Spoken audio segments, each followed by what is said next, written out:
ये कहानी एक किशोरी मैरी कैथरीन के नाम की लड़की की है, यानी कि एमके की। उस लड़की के सिकुड़ने और एक छोटे से वुडलैंड राज्य में टेलीपोर्ट होने के बाद स्लग फूलों के लोग और लीफमैन नामक छोटे सैनिकों से बसा हुआ है, लेकिन उन्हें नॉर्मल आंखों से देख पाना बहुत मुश्किल था और वो हम इंसानों से थोड़े तेज थे। वो अच्छाई और बुराई के बीच एक जंगली साहसिक कार्य में बह गई है और अपने नए दोस्तों के साथ उसकी रक्षा के लिए लड़ रही है, एक ऐसी दुनिया जिसे वो कभी नहीं जानती थी। तो चलिए ये कहानी की शुरुआत करते हैं। कहानी की शुरुआत में हम देखते हैं कि उसी जंगल में एक आदमी उन्हीं का पता लगाने के लिए उस जंगल में चारों ओर कैमरा लगा रखा है। इस आदमी का नाम है बोम्बा, जो उस लड़की का पिता है और ये एक साइंटिस्ट होते हैं। कुछ कौवे एक पक्षी को अपना शिकार बनाना चाहते हैं और ये सब कैमरे में रिकॉर्ड हो रहा है। सिग्नल मिलता है बोम्बा को, जब वो उस जगह आता है तो उसे वही चिड़िया मिलती है जिसका कौवे शिकार करना चाहते थे। वो उस पक्षी को उठाकर लेंस लगाकर देखता है कि उसके पीठ पर बैठने वाले सैडल यानी कि जीन पहनाया गया है, जिस पर बैठकर सवारी किया जाता है। वो तुरंत समझ जाता है कि इसके ऊपर कोई सवारी कर रहा था। वो ऊपर की तरफ देखता है लेकिन उसे कुछ नहीं दिखता। हम देखते हैं कि एक लड़का जो लीफमैन की सेना में है वो कुछ बोगन से बचकर भाग रहा है और वो छोटी पक्षी इसी की सवारी थी जो घायल होकर नीचे गिर गई थी। बोगन्स वो कीड़े हैं जो हरा भरा जंगल को सूखा बना दे और वो चाहते हैं कि जंगल में कोई हरियाली ना हो और पूरे जंगल में सिर्फ उसका राज चले। इस लड़के का नाम है नॉड। उसे बचाने के लिए लीफमैन का लीडर रोनन आता है और कहता है कुछ मदद चाहिए, लेकिन नॉड उसे मना कर देता है और तभी एक कौवा उसे उड़ा ले जाता है। वो मदद के लिए चिल्लाता है और रोनन उसे आकर बोगन से बचा लेता है और उसे कहता है कि तुम एक लीफमैन हो, एक योद्धा, और ये बात जानते हुए आज कितना खास दिन है। तब नॉड कहता है ये लिवमैन लड़ाई वगैरह मेरे बस की बात नहीं।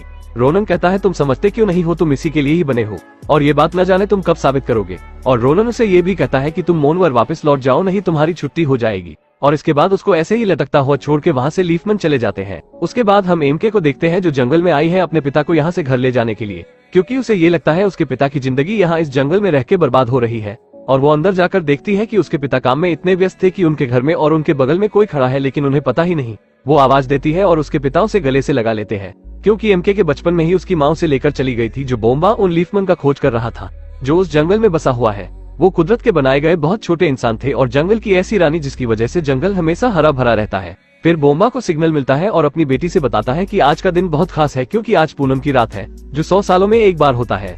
रिसर्च करने के लिए बोम्बा यहाँ से चला जाता है और फिर हम इस जंगल में बसे हुए खूबसूरत दुनिया को देखते हैं, जहाँ पर लीफमैन यहाँ की रानी और इस जंगल की रक्षा करते हैं, जिसकी वजह से सब इन्हें अपना हीरो मानते हैं। और फिर लीफमैन का सेनापति रोनिन वो जंगल की रानी के पास जाता है। रानी का नाम तारा है, जिसकी वजह से जंगल में हरियाली है। रानी को बताया जाता है कि आज होने वाले उत्सव में हम थोड़ा बहुत बदलाव करेंगे, क्योंकि हमारे सीमाओं के अंदर बोगन्स घुस गए हैं जो आपको नुकसान पहुंचा सकते हैं। और इस जंगल का नियम कुछ ऐसा है कि हर 100 साल के बाद जब पूनम की रात होती है तो जंगल की जो रानी होती है तो उसे अपना एक वारिस चुनना होता है और वारिस चुनने के लिए उन्हें एक कली को चुनना होता है और जो कली होती है वो पूनम की रात चांद की रोशनी से खिलती है, जो जंगल में आने वाली अगली रानी को चुनती है। और रोनन तारा से कहता है हम पूरी पलटन के ले जाने की जगह एक छोटी सी टुकड़ी लेके जाएंगे और पानी पीने के बहाने हम उस कली को लेके आएंगे जो आने वाली हमारी रानी को चुनने वाली है। इस पर तारा कहती है मैं तुम्हारी बात समझती हूँ, पर ये ऐसे काम नहीं करता है। कली को चुनने के लिए मुझे खुद जाना होगा और ये मौका मुझे 100 सालों बाद मिला है और मैंने आज नहीं चुना तो हमारे पास कोई ऐसा नहीं होगा जो इस जंगल की हिफाजत कर सके। फिर हम बोगन्स की दुनिया को देखते हैं जो देखने में बहुत ही सड़ा गला होता है और इसके बाद हम सबके लीडर मैंट्रिक को देखते हैं जो अपने बेटे से पूछ रहा होता है कि आने वाला उत्सव ये लोग कहाँ पर मनाने वाले हैं, जिस पर वो बताता है कि वो लोग अपना उत्सव अपनी सरहद के अंदर मनाने वाले हैं और ये बोगन्स हमेशा सड़े गले इलाके में रहना पसंद करते हैं, जिसकी वजह से ये लोग हरे भरे जंगल से नफरत करते हैं। बोगन्स जंगल को तबाह करने की कई कोशिशें भी कर चुके हैं, लेकिन रानी तारा अपने जादू की मदद से जंगल को फिर से हरा भरा कर देती है, जिसकी वजह से ये लोग रानी से बहुत नफरत करते हैं और उसे किसी न किसी तरह से मारने की कोशिश भी कर चुके हैं। और फिर हम उत्सव वाली जगह को देखते हैं जहाँ पर नॉड एक परिंदे के ऊपर बैठकर आता है और हमें यहाँ एक बात और पता चलती है कि नॉड के पिता और सेनापति रोनन बहुत अच्छे दोस्त हुआ करते थे और उन्होंने मरते वक्त रोनन से कहा था कि मेरे बेटे का ध्यान रखना, जिसकी वजह से रोनन उसे अपने बेटे की तरह मानता है और उसे भी एक अच्छा योद्धा बनाने की कोशिश करता है, लेकिन वो आवारा है छुट्टा सांड की तरह और रोनन उसे कुछ नहीं कहता और उसे अलविदा कह के नॉड वहाँ से चला जाता है। और फिर रानी के शाही सैनिक रानी को उस जगह पर लेकर जाते हैं जहाँ पर उन्हें कली चुनना होता है। फिर अब हम इधर एमके को देखते हैं जो अपने पिता को ढूंढ रही होती है और फिर तभी वो अपने पिता को एक कैमरा सेट करते हुए देखती है तो वो पूछती है कि इस जंगल में सिक्योरिटी की कोई जरूरत तो नहीं है, जिस पर उसके पिता बताते हैं ये कोई सिक्योरिटी कैमरा नहीं है, मैंने इस जंगल में बहुत सारे ऐसे ही कैमरे लगा रखे हैं। और वो कहते हैं मुझे नहीं पता कि तुम्हारे माँ ने तुम्हें क्या क्या बताया है मेरे बारे में, जिस पर एमके बताती है कुछ खास नहीं, बस इतना ही कि आपका यह मानना है कि इस जंगल में छोटे लोगों का कुछ आधुनिक रहता साम्राज्य है, जिसकी वजह से आपने अपनी जिंदगी और करियर दोनों ही बर्बाद कर लिया है। उसके पिता बताते हैं कि ये हमारे एनवायरनमेंट और इकोसिस्टम को बचाए रखने के लिए बहुत बड़ी भूमिका निभाई है। और फिर एमके को चमगादड़ों की आवाज सुनाकर बताते हैं मैं इन पर रिसर्च कर रहा हूँ कि ये लोग कौन सी फ्रीक्वेंसी पे अपने साथियों के करीब आते हैं। और वो कहते हैं जब मैंने इसके आवाज को कम किया तो मुझे कुछ ही लोगों की आवाज सुनाई दी, तो एमके अपने पिता से पूछती है अगर इस जंगल में छोटे छोटे इंसान रहते हैं तो उसे वो क्यों नहीं दिखाई देते हैं। तो उसके पिता बताते हैं कि ये लोग हद से भी ज्यादा छोटे होते हैं और बहुत ज्यादा फुर्तीले होते हैं, जिसकी वजह से हम ना इन्हें देख सकते हैं और ना इन्हें सुन सकते हैं, और इनके लिए हम लोग बहुत धीमे और बड़े और भद्दे दिखते हैं, और मैंने इन्हें देखने के लिए एक लेंस हेलमेट बना रखा है। एक हेलमेट एमके को देते हैं, लेकिन एमके मना कर देती है और एमके कहती है मैं चाहती हूँ कि आप अपना ये सब छोड़कर अपने घर वापस चले आए। और तभी उनको फिर दोबारा से एक सिग्नल मिलता है, जिसकी वजह से वो एमके को कहते हैं कि आज जंगल में बहुत कुछ खास होने वाला है और इसी का पता करने के लिए मुझे जाना होगा। एमके उन्हें रोकती है, लेकिन वो वहाँ से तहकीकात के लिए चले जाते हैं। एमके उदास होकर अपने पिता के लिए एक चिट्ठी लिखती है। उस चिट्ठी में लिखा था कि आपके पास मेरे लिए टाइम नहीं है, इसीलिए मैं यहाँ से जा रही हूँ। और जैसे ही वो घर से बाहर जाती है तो उनका कुत्ता जंगल की तरफ भाग जाता है। एमके उसके पीछे उसे ढूंढने के लिए चली जाती है। फिर इधर जंगल में रानी एक तालाब के पास होती है, जहां उन्हें किसी कली को चुनना होता है, और यहाँ हम मब और ग्रब को देखते हैं जो इस तालाब की रक्षा करते हैं। ग्रब एक लीफमैन सोल्जर बनना चाहता है, और जैसे ही रानी अपने कली को चुनती है तभी इन सब के ऊपर बॉगन्स हमला कर देते हैं, जिनसे बचने के लिए उनके सोल्जर अपना बेस्ट देते हैं रानी को बचाने के लिए। पर बॉगन्स की संख्या ज्यादा होने की वजह से रानी के सारे सैनिक हारने लगते हैं, जिसके बाद जंगल रानी को बचाने की कोशिश करता है, पर बॉगन्स उनका पीछा नहीं छोड़ते। उसके बाद रोनन अपने यूनियन चिड़िया माउंट पर बैठ कर आता है और रानी को उठा ले जाता है। इसके बाद मैंड्रेक जो बॉगन्स का लीडर है वो अपने बेटे के साथ रानी और रोनन पर हमला कर देता है। रोनन उसके बेटे को मार देता है, तभी मैंड्रेक वो रानी को भी मार देता है। और इधर हम एमके को देखते हैं जो अपने कुत्ते को ढूंढते हुए और रानी को गिरते हुए देखती है। वो उनके पास जाती है और मरती हुई तारा उस कली को एमके को देकर उसे अपने जादू की मदद से उसे छोटी कर देती है और उसे वो कहती है कि इस कली को निम्कलो तक पहुंचा दो। इसके बाद रोनन वहां पर आता है, जहां पर रानी उसके बाहों में आखिरी लफ्ज के साथ कहती है कि इतने दुखी मत हो, और इसके बाद वो इस जंगल में समा जाती है। फिर रोनन एमके से पूछता है कि रानी ने मरते वक्त तुमसे कुछ कहा था। एमके बताती है कि उन्होंने सिर्फ यही कहा था कि इस कली को निम्कलो तक पहुंचा दो। नीलकलो किसी का नाम है और उसी के पास जाना होगा, वही इस कली को बचाने और इस्तेमाल करने का तरीका बताएगा। एमके को ये सब देखकर थोड़ा अजीब लग रहा था और घबराई भी हुई थी। उसके बाद उसको जब ये बात पता चलती है वो अपने साइज से बहुत ज्यादा छोटी हो चुकी है, तो रोनन से कहती है मुझे अब फिर से दोबारा बड़ा कर दो, मुझे यहाँ पर नहीं होना चाहिए था। और तभी वहाँ पर मब और ग्रब दोनों आ जाते हैं, जो रोनन से कहते हैं कि हम ही है जो इस कली को मुरझाने से बचाने के लिए और उसे हम नमी दे सकते हैं। ये बात सुनकर रोनन इन तीनों को अपने साथ लेकर जाता है और रोनन को ये बात पता चलती है कि जो नॉड उसने कुछ बाकियों क्रेचर और बग्स के खिलाफ पंछियों के रेस में हिस्सा लिया है, और नोड ने इस रेस से हारने के लिए एक बुफो नाम के एक कैस्टर के साथ एक सौदा किया था, और वो सौदा तोड़कर इस रेस से जीत लेता है। और इससे पहले कि बुफो और उसके दो गुंडे नोड को एक सांप को खिलाने की बात करते हैं, और तभी वहाँ रोनिन आ जाता है और उन्हें यहाँ से जाने का आदेश देता है, जिस पर वो आदेश सुनकर वहाँ से चले जाते हैं। और लापरवाह नॉड को रानी के मौत के बारे में बताया जाता है, तो वो भी दुखी हो जाता है और चारों के साथ जुड़ जाता है, इनके साथ चलने को तैयार हो जाता है। लेकिन बुफो इनकी सारी बात सुन लेता है और इधर एमके के पिता को एमके का लिखा हुआ चिट्ठी मिलता है, जिसे वो पढ़कर बहुत ज्यादा उदास हो जाते हैं। और फिर ये लोग निम्कलो के पास पहुंच जाते हैं, जहां पर पहले ही हजारों लोग आए होते हैं कि इस बात को जानने के लिए कि आखिरकार रानी कहाँ है और वो क्या कर रही है, क्योंकि बॉगन्स इन पर और जंगल में हमला करके हर जगह बर्बाद कर रहे हैं।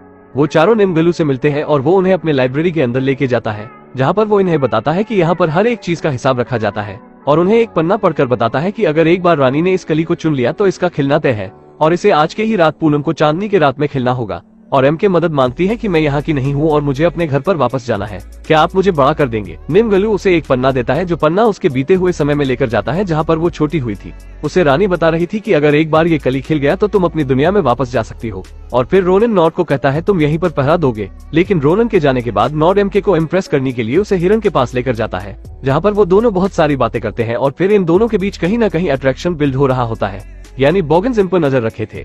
और इधर जो निम्गलू वो बाहर आकर सब लोगों को बताता है कि अब रानी साहिबा नहीं रही, पर उन्होंने एक कली को चुना है जो आज रात को खिलेगा, और वो कली आने वाली अगली रानी को चुनेगा। और इधर जो मैंड्रेक मॉगन्स वो उस पेड़ की गुफा में पूरी सेना के साथ हमला कर देते हैं, क्योंकि वो मेढक रोनन की बात सुनने के बाद मैंड्रेक को बता देता है जो जंगल को बर्बाद करना चाहता है। और फिर मैंड्रेक और वो उस कली को और मब और ग्रब को अपने साथ अपनी जगह पर लाता है, उनका अपहरण करके, क्योंकि वही दोनों कली को मुरझाने से बचा सकते हैं। जब ये कली उनके काले जगह अंधेरे में खिलेगी तो सारा जंगल वैसा ही सदा गला हो जाएगा।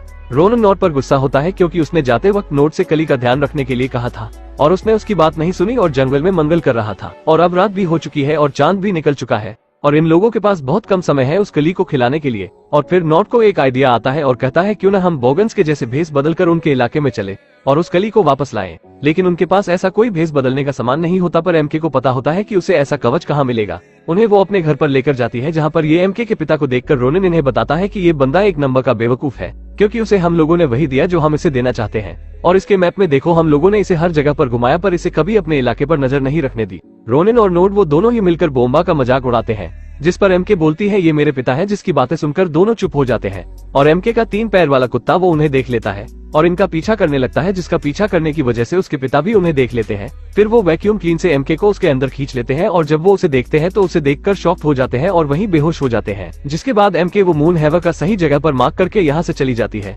और फिर जाकर ये तीनों उस घर से बोगन्स का कवच उठाकर मैंड्रेक के इलाके में चले जाते हैं। वहाँ रोनिन सारे बोगन्स का ध्यान अपनी तरफ खींचता है ताकि नोड और एमके वो मब ग्रब और कली तक पहुंचकर उसे बचा सके। तभी मैंड्रेक की नजर उन पर पड़ जाती है और वो अपने सारे सिपाहियों को उन लोगों के पीछे छोड़ देता है और रोनिन वो अपने आप को उनके हवाले कर देता है ताकि ये लोग सही सलामत बाहर जा सके।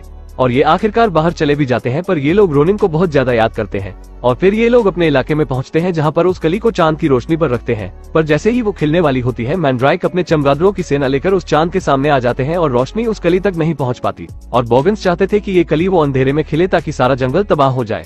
और तभी लीफमैन बोगन्स से लड़ने के लिए ऊपर जाते हैं और एमके अपने पिता के पास जाती है मदद के लिए। वो जंगल में लगाए गए कैमरे की मदद से उनसे बात करना चाहती है, लेकिन उसके पिता को भी लगने लगा था ये सब पागलपन है और इसी वजह से उसकी बीवी और बेटी दूर हो गई। वो रोते हुए कहता है अब मेरी बेटी भी मुझे छोटी दिखने लगी है और वो सभी चीजों को तोड़ने लगता है। लेकिन जब वो निक्से को खींचता है तो उसे दूसरी जगह पर पिन धसा हुआ मिलता है। वो समझ जाता है कि ये उसकी बेटी ने किया है। उसे सही जगह तक पहुंचाने के लिए वो दौड़ते हुए बाहर आता है और उसकी बेटी मिलती है। वो बताती है आप सही थे डैड और मुझे माफ कर दो। फिर वो चमगादड़ों को बुलाने वाली आवाज उनके फोन से बजाती है, जिससे सभी चमगादड़ उसके पीछे आते हैं और चांद की रोशनी उस कली पर पड़ती है तो वो पूरी तरह से खिलने लगता है। और रोनन भी आ जाता है उन बोगन्स को रोकने के लिए, लेकिन मैंड्रेक रोनन को मारने ही वाला होता है कि नॉड उसे बचा लेता है और कहता है ये अकेले नहीं है। फिर दोनों मिलकर मैंड्रेक को वहां से बाहर की ओर धक्का देते हैं, जिससे वो अपनी ही सड़ने वाली शक्तियों से पेड़ में समाकर मर जाता है। और वो कली पूरी तरह से खिलकर एक लड़की को चुनती है जो वो भी रानी की तरह बनना चाहती थी और जंगल की हिफाजत करना चाहती है। और वो लड़की रानी बनने के बाद एमके को वापस से ठीक करने की कोशिश करती है और उसे पहले जैसा बना देती है। अब दोनों बाप बेटी हमेशा के लिए उसी जंगल में रहने लगते हैं और लीफमैन से भी बातें करते हैं, हमेशा दोस्त बनकर रहते हैं हमारे और आपकी तरह। और यहीं पर ये मूवी खत्म होती है। अगर आपको ये कहानी अच्छी लगी हो तो लाइक करना मत भूलना, क्योंकि अगले संडे इससे अच्छी वीडियो आपको देखने को मिल सकती है। अगर आपको हॉलीवुड हॉरर और भयानक कहानी वाली मूवी देखना पसंद है तो कमेंट बॉक्स में थर्ड चैनल का लिंक दे दिया गया है, उसे सब्सक्राइब करिए। वीडियो बहुत जल्द आएगी।